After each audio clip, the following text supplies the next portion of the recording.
Detik-detik tentara Ukraina yang sedang asyik bersantai di dalam parit tiba-tiba dikagetkan dengan serangan yang menuju ke arahnya. Rekamannya ramai beredar di media sosial Telegram pada Sabtu 29 Oktober 2022. Dua orang tentara Ukraina tampak terlihat berbaring santai di tempat pelindungannya.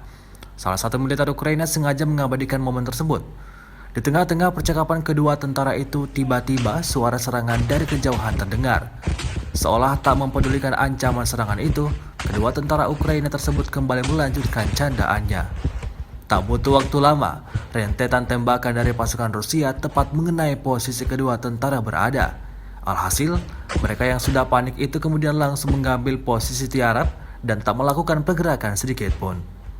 Pada akhir rekaman tidak ditunjukkan apakah kedua tentara itu masih bisa menyelamatkan diri atau tidak. В районах населенных пунктов